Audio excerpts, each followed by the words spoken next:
नमस्कार दोस्तों, क्या आपको पता है कि सीता नवमी के दिन माता सीता की विधिवत पूजा करने से सुख समृद्धि का आशीर्वाद प्राप्त होता है। रामायण के अनुसार भगवान राम ने सीता माँ का हरण करने वाले रावण को उसके पापों की सजा देते हुए वध कर दिया था। रामायण के यूं तो कई रोचक किस्से प्रचलित हैं। इनमें से एक है सीता माँ से जुड़ा हुआ माता सीता का रोचक किस्सा, जिसमें सीता रावण को देखते ही अपने हाथ में घास का तिनका उठा लेती थी। अगर आप इस किस्से को सुनना चाहते हैं तो मेरे वीडियो को अंत तक देखें और हाँ, लाइक और सब्सक्राइब करना ना भूलें। रावण जब सीता जी का हरण करके लंका ले गया, तब माता सीता अशोक वाटिका के वट वृक्ष के नीचे बैठकर केवल प्रभु राम का स्मरण और चिंतन करती रहती थी। रावण बार बार आकर सीता जी को धमकी देता था, लेकिन सीता जी कुछ नहीं कहती थी। रावण ने श्री राम का वेश रखकर सीता जी को भ्रमित करने की कोशिश की। रावण थक हार कर जब अपने शयन कक्ष पहुंचा, तब मंदोदरी ने पूछा कि आपने राम का वेश धरा है, फिर क्या हुआ?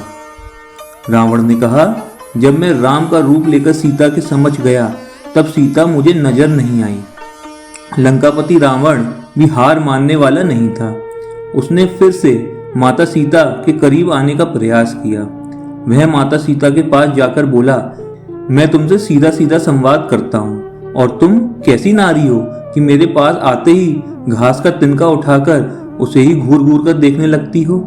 क्या घास का तिनका भगवान राम से भी ज्यादा प्यारा है? रावण के इस प्रश्न को सुनकर माता सीता की आंखों में आंसू की एक धारा बह निकली। माता सीता ने अपना वह पल याद किया जब माता सीता के बड़े आदर से गृह प्रवेश हुआ था, और उस परंपरा में उस घास के तिनके का रहस्य छिपा हुआ है। नई बहू जब ससुराल आती है तो उसके हाथ में कुछ मीठा पकवान बनाने की परंपरा है। सीता जी ने उस दिन अपने हाथों से खीर बनाई और राजा दशरथ समेत सभी ऋषि मुनियों को खीर परोसी। सीता जी ने जैसे ही खीर परोसना शुरू किया, तभी जोर से एक हवा का झोंका आया। सभी ने अपनी अपनी पत्तल संभाली। सीता जी जब तक कुछ समझ पाती, तब तक राजा दशरथ जी की खीर पर एक छोटा सा घास का तिनका आकर गिर गया। सीता जी ने उस तिनके को देख लिया, लेकिन प्रश्न ये था कि आखिर खीर में हाथ डाले कौन? तब सीता जी ने दूर से ही उस तिनके को घूर कर देखा और वह तिनका राख का एक छोटा बिंदु बनकर रह गया। सीता जी ने सोचा कि ये किसी ने नहीं देखा होगा, लेकिन राजा दशरथ ने यह सब कुछ देख लिया। फिर राजा दशरथ चुप रहे और अपने कक्ष में चले गए। वहां सीता जी को बुलाया। राजा दशरथ ने सीता से कहा कि मैंने भोजन के समय तुम्हारा चमत्कार देख लिया था।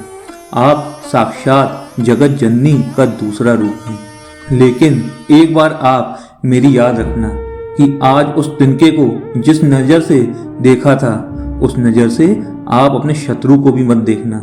इसलिए सीता जी के सामने जब रावण आता था तो वह उस घास के तिनके को उठाकर देखने लगती थी और दशरथ जी को दिए अपने वादे को याद करती थी। तो दोस्तों, अगर आपको मेरी ये कहानी अच्छी लगी हो तो कमेंट बॉक्स पे जय सिया राम जरूर लिखें, और हाँ, मेरे चैनल को लाइक और सब्सक्राइब करना ना भूलें। मैं फिर आऊँगा एक और नई वीडियो के साथ। Till then, thank you and stay connected.